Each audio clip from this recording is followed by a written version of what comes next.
Greetings and salutations, travelers, and welcome back to the Inn of Planar Crossroads. And also welcome back to our House Specials series, where we are talking about the realm of Atar and the adventure academia thing I'm doing with my kids for the homeschool group that we're doing. So if you are either someone just curious, or someone interested in doing it yourself, or someone that is from the homeschooling group that's looking at the enjoyment of getting to see what your kids are learning and how they're learning, there you go. Welcome back, either way. Or if you're new here, greetings, traveler. Come in, sit down, get your preferred beverage, and enjoy the little chat. But first things first, as far as announcements or anything like that, before we jump into this, nothing new as far as right now, but I will have announcements later. Not in this video, but later on as we go through making videos. Basically, just if you like this type of content, remember that you can support us on Patreon or Subscribestar, or you can contact us at the IoPC, the word the, IoPC at protonmail.com, and you can send us emails there. And that's mainly the only announcements or ways that you want to support us. There is a cryptocurrency option through the Brave browser and BAT, B-A-T, but that's different. So if you are into that, you know what I'm talking about. If you're not, that's okay too. But yeah, if you like this type of content, go over to Patreon or Subscribestar, found at the Inn of Planar Crossroads on there. You can help make this stuff. Anyway, that's enough for that self-plug stuff. Now we're getting into reflections about last time. So this is House Specials. This one's going to be episode number 2.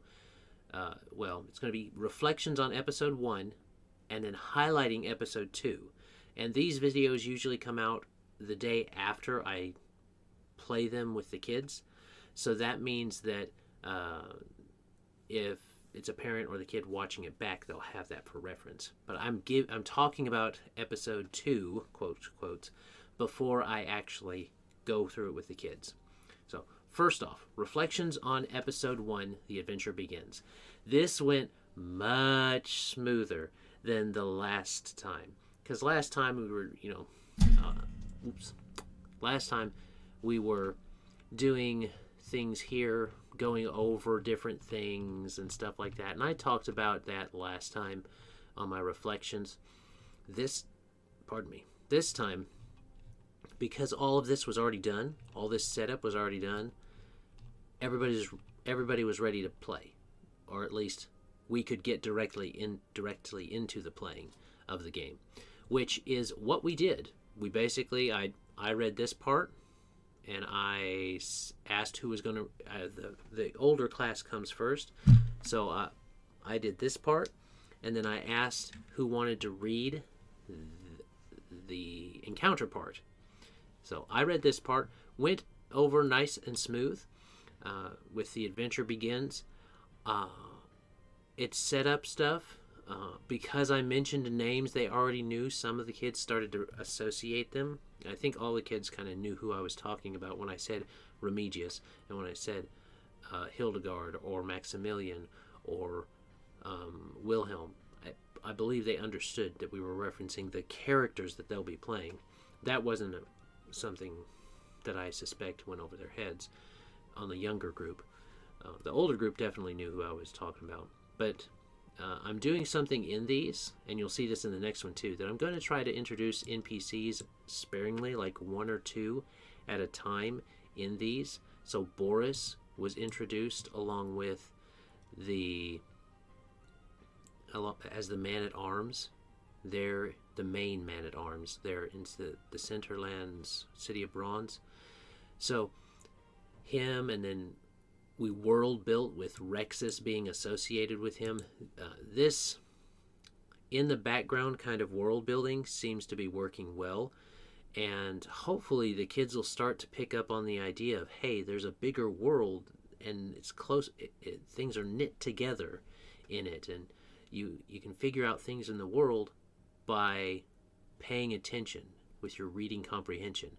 Not only do you know that Hildegard was training at the Temple of Light, you knew that from her one sentence backstory, but now you know that everybody who's trained, that people trained in the Temple of Light have a pilgrimage of service they go on.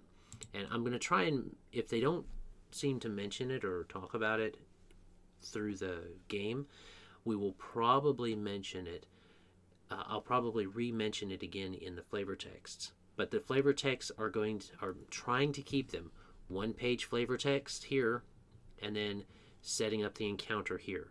This seems to work well. So if you're looking to make your own stuff, this is something I suggest, not just for kids, but for older for older kids too. For if you guys play games with your group and stuff, this would be something I would suggest, is having flavor text, but keeping the lore part of it, the lore dump part of it, to a separate area. The stuff that's happening in the adventure, that's what you want to put right there. So that worked well. You know, summing up my reflection on last time, it went well.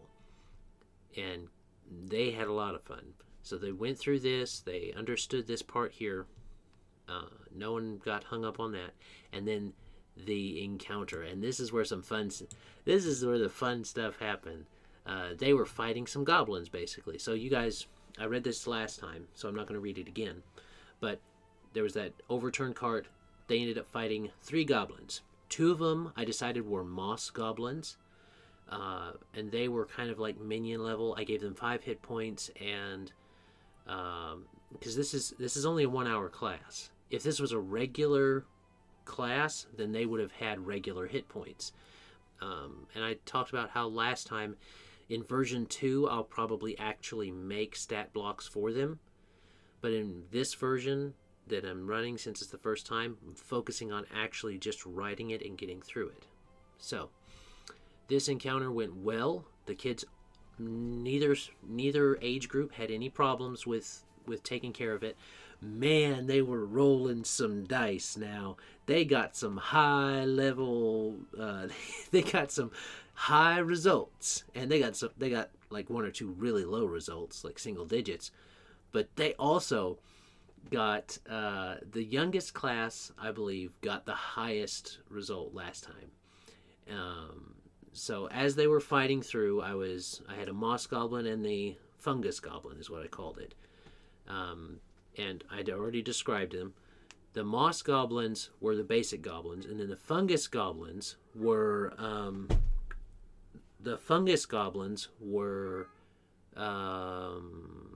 what was it? The fungus goblins were a violet fungus, I think it's called, and it had a poison type of attack. So what I did is, and the kids thought this was funny, the moss goblins were attacking with like shivs made of bones, basically, and that's kind of normal goblin stuff. But this goblin stayed over by the cart. The fungus goblin stayed over by the cart, and it would go and spit poisonous loogies, acidic loogies at the group, and the kids thought that was, oh yeah, and it was a good time all around. Goblin loogie spitting goblins and stuff like that. All right.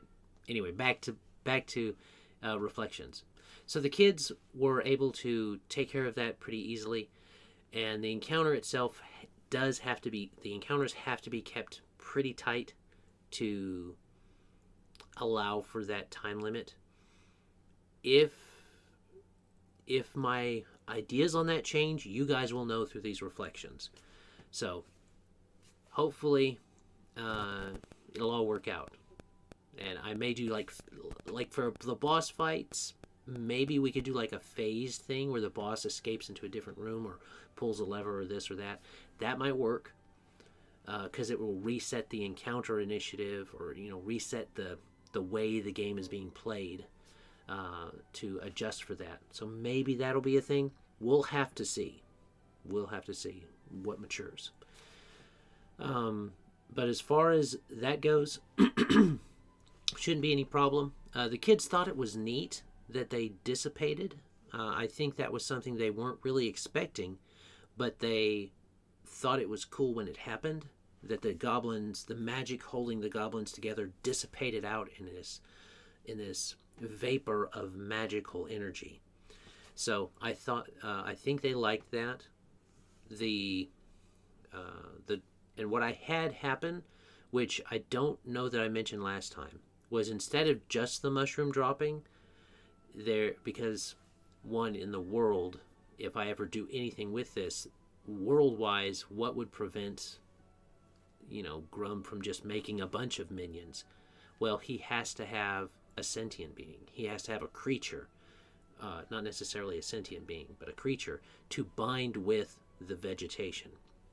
So, I'll get into that in a minute in my thought patterns on that when I get to the next encounter and the next flavor text for episode 2. But with that said, bear it in mind when we get there. So, the only other note that I want to make sure to point out on this one is that, aside from the highest roll in a second, the creature, the way the kids looked at the mushroom goblin, the fungus goblin, I thought was interesting, so I incorporated it. And I had kind of thought about doing it, like it'd be cool if they exploded or something. But I was like, oh, how am I going to do that? And then, yeah, maybe it's flammable type thing. Maybe that'll do it. And then the kids kind of just put out there, and your players do this all the time, right? They give the GM ideas. Oh, what if that sticky stuff, what if it's explosive? Like, what if it's flammable? And the kids were latching on to the idea, oh, they're made out of plants, they must be flammable. And that's not wrong, like they are. And that'll be probably a weakness I give to some of the stronger creatures that are stronger in other ways, but they need a weakness to go along with it. So they latched on to the idea that clear, sticky, ichor liquid stuff was flammable and explosive. And so I went with that, and I ran with that. And so when they rolled to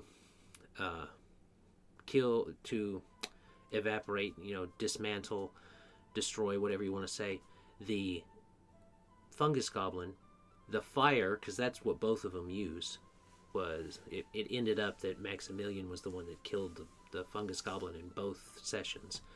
When they did that, the fire kind of went inside, and the fire magic kind of went inside, and there was this pause, and it went and it blew him up. And so the fungus goblin dissipated. The thing that was the magic holding him together dissipated, and then there fell a mushroom. And in this case, for these two goblins, a mushroom fell for these three goblins. Oh man, I forgot about that. I've got to add in another name down below. I'm glad I went through this reflection. There's not two. Okay, we'll get there in a minute. Sprites fell, like little fairy sprites. They fell. So the way I'm working it is that they were the creature that was used to bind with the living creature, bound with the vegetation, to create this minion for for Grum. So that's how I'm working that. And let me see. I think that's everything as far as those things. So let's discuss that highest roll. So in both sessions, the highest roll came from Maximilian, and everybody around the table was rolling. And this is something I encourage people to do. Whenever you have more kids than just one per person, if you're teaching more than 4 people, basically is what I'm saying, let all of them roll. So kind of take turns, either going around the table or something like that. especially if you know there's going to be enough rolls. Let them roll, and even let them roll for you. Let them kill themselves with the goblins or whatever you want to say, because that did happen. So the first round of combat, I said what the goblin was going to do, but I let them roll for it, and the kids rolled a explosion on the dice, which is where if you get the highest number in Open Legend, if you get the highest number on a dice, you roll it again until it stops getting the highest number, and you add all of that together. So that was something else. They nearly killed Remigius in one slice. They nearly knocked him out. He would have been KO'd, not killed. But anyway, that would have been something. Thankfully, that did not happen. I was really glad that I gave them a healer, because, whoo boy, one more hit and he would have been down. But anyway, Remigius got sliced like that. Wilhelm did his best, and Hildegard got poisoned. Got hit with the acid, not poisoned. And then Maximilian didn't get damaged at all because he's in the back. But Maximilian did the most damage. Maximilian was MVP of this particular session. He went through, let me see, he had a normal initiative roll, normal amount on his initiative roll in the first session with the older kids. And he was the one to kill the goblin with the older kids as well, the fungus goblin, when the older kids did it. And so nothing crazy there, as expected, but he did do quite a bit of damage, and there were a few explosions in the game for them. The younger kids, they exploded on Maximilian's, which is Maximilian the Mage. They exploded on his initiative dice and got 40-something on it. Okay? And then, when everybody's, we're packing up, we're trying to leave. Okay, I said, okay, last roll, let's finish it up. Hurry, we're going to have him attack, right? He's going to try and get the goblin, right? Okay, roll for it. And it ended up being my little niece, who was in my class. And she rolled and exploded on 2 of the dice, 3 of the dice, something like that. She got 50-something, I think. That goblin was vaporized. It was crazy. That's a huge roll for a level 1 character to get 50-something. I mean, there's level 3 characters that don't hit 50 at some points on their rolls. But she's just lucky that way, I guess. But it made for a very cinematic and exciting finish. So the kids thought it was fun too. And I think that's going to have to end my reflections on that, because I'm trying to watch my time. I'm trying not to go over 30 minutes with these reflections, because that makes it harder for you guys to watch.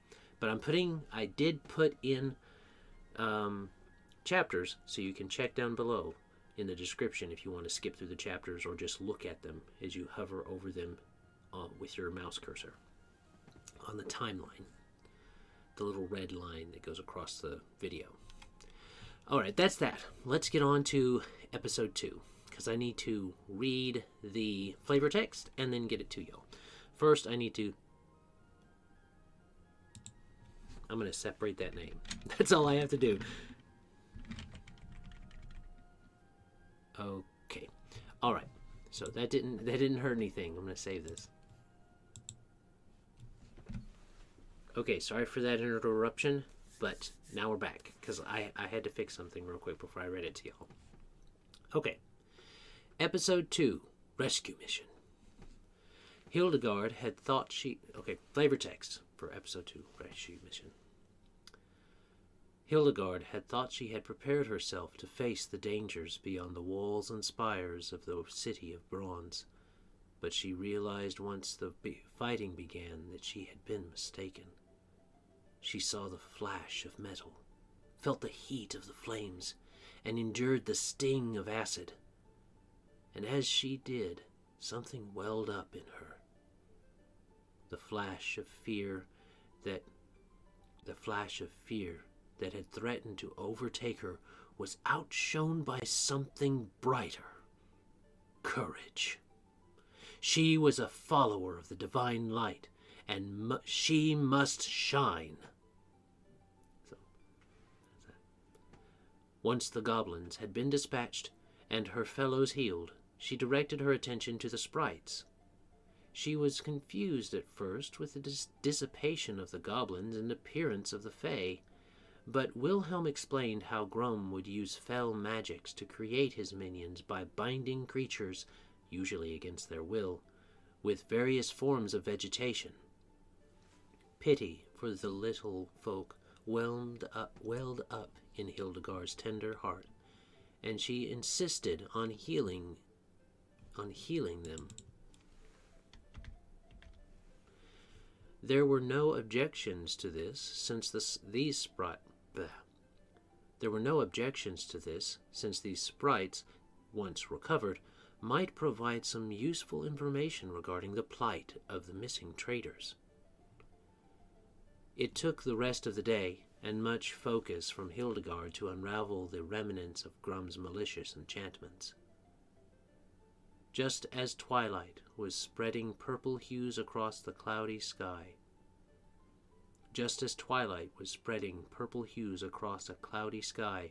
the sprites awoke. They were still weak, but Dibbins, Dobbs, and Nob were able to give the group a general idea of what was happening. Apparently the scene that the group had come upon was very recent. The goblins had attacked the caravan just that morning and taken the gnome traders back to their camp near the foot of the mountains. This was good news, as it meant that they wouldn't be expecting their fellow goblins to return for several days. It was decided to let Dibbins, Dobbs, and Nobbs camp here by the cart to recover while Hildegard and her fellows went to rescue the captured gnomes. Maximilian was not fond of the idea of finding even more incendiary goblins, but he definitely didn't want to stay by himself with the sprites either. Hildegard wasn't sure why the mage was so reluctant to employ his magics to this righteous cause, but supposed there must be some good explanation. So that's the episode 2. And so what I'm having to do with these is each paragraph is basically something that could take up a page if I was actually writing a story, or however much it would take. But it could be expounded upon a lot more. But I'm not doing that because it's for kids, for one. They're not going to sit and let me read to them pages of stuff.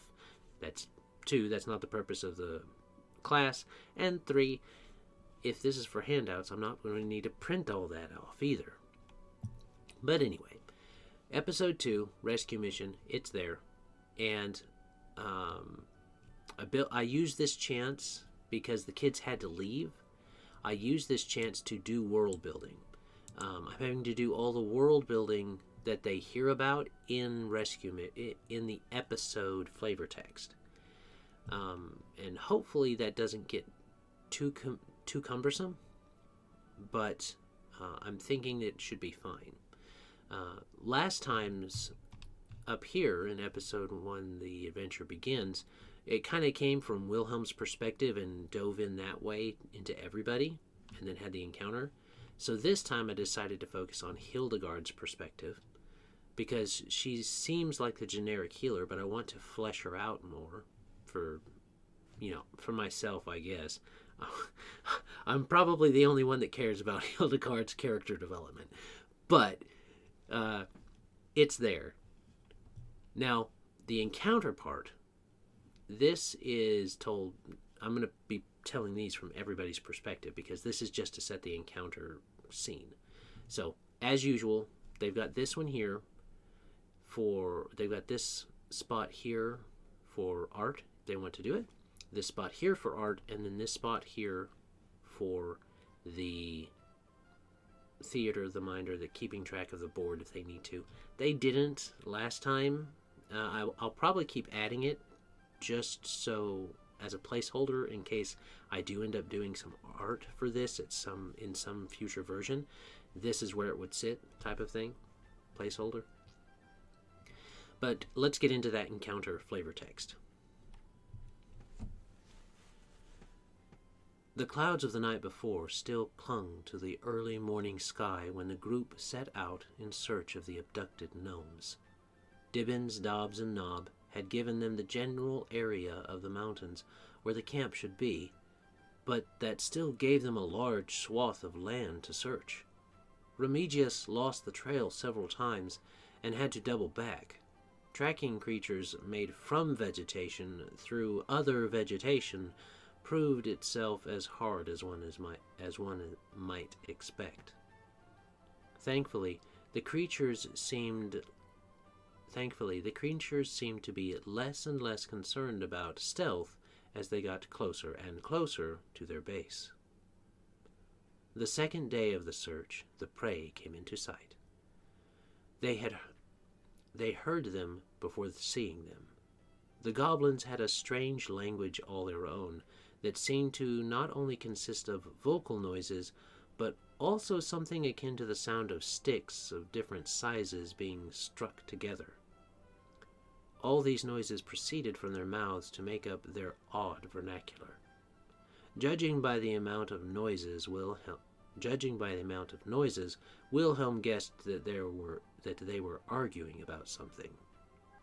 Inching closer, the group soon found out what all the ruckus was for. There were 3 goblin sleeping piles — goblins like to sleep in piles of leaves — near a small hot spring, one of which was larger than the other 2. 2 goblins, a fungus and a moss, had placed a large cauldron in the hot water, and now seemed to be debating over which of their current captives they should eat first. The gnomes were in a set of sturdy wooden cages on the opposite side of the tiny encampment, looking on with a knowing dread. What will our heroes do? So this encounter is a little bit different than the last one. So in the last one, combat started right away. In this one, I'm going to present them with the chance to do a little sneaking if they want to. Go around and have someone get them out without the goblins even knowing. I mean, that is possible, that they find that they're able to free the gnomes without even alarming anybody. I doubt that will happen. Most likely they'll want to evaporate those to dissipate, I guess you'd say, those goblins, and in doing so, not just free the gnomes, but free the whatever made those goblins. So that's what I'm thinking. Now, the thing with this one, we'll have to see. And since this will release after I do it with the kids. So there's 3 sleeping piles. The goblins like to sleep in piles of leaves and detritus. Different, kind of like compost. They like to sleep in compost. So just a bunch of nasty stuff. Because they're plant-based. Or, their physical body, the physical creature is plant-based from what they are. So they like to sleep in those things, and the one that's bigger actually will have a hobgoblin, not a regular goblin. So he's like a mini, not really a mini boss, but you know what I mean. He's tougher than the other 2. So I'll have him do a few things in the whole realm of it. And I think that it will work out all right. They should be able to take care of it. We'll have to see. What I'm guessing will happen is that they go for the combat. But that may not be the case. If they try to sneak around, then I may show them that there is a hobgoblin, but not necessarily have them attack. I don't want to discourage them from using non-combat skills. I want to encourage them to use non-combat skills. So in that case, I will allow them to do things. Now, I'm not going to necessarily allow them to just teleport them out of there because, magic makes noise. We'll go with that. They're not going to be allowed to just teleport the gnomes out of there because technically Maximilian could do that, but that's also going to set off alarm bells because of how much noise it makes. Not only that, but these are magical creatures. They're literally formed of magic and vegetation. So they probably would sense magical disturbances in some way, like a lot of ancient fae would. But that's my plan for this one, to see how they take a non-combat, a situation that could possibly be solved through non-combat means. So we'll see how they do that. I'll have to do a reflection on it next time for you guys to see, but I'm not gonna venture to say for sure which it is. I'm leaning towards combat because it's fun, but they may find it just as fun to do something weird or different. Let your players surprise you. That's what I have for this time. And like I said, I want to kind of keep it as close as I can to not being too long. I've had to get onto my Displacer Beast cat a couple times, but I can cut that out. So hopefully y'all will probably get some blooper stuff. So hopefully stick around for the bloopers at the end, and hopefully you enjoyed this. I think that's everything. Kids, as always, if you've played it, let me know in the comments below what you thought about it. And as always, have a great day. God bless and enjoy. Bye.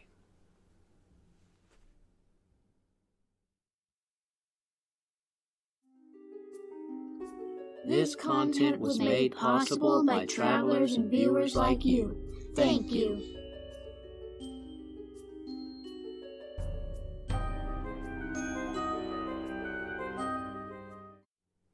Greetings and salutations, everyone. Welcome back to the Inn of Planar. Well, that's a blooper. Teaching them different things each week, or shoo, cat. Go somewhere else. Go downstairs. Shoo. Go downstairs. Go downstairs. Shoo.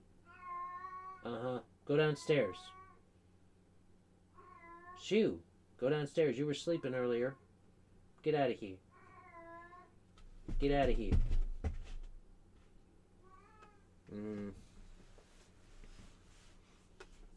Dang Displacer Beasts. This was good news, as it meant that they blah.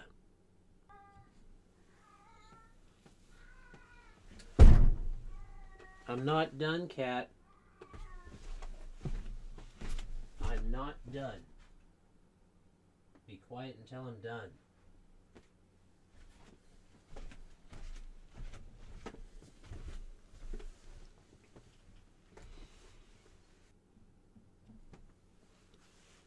Inching closer, the group soon found out what the ruckus was for.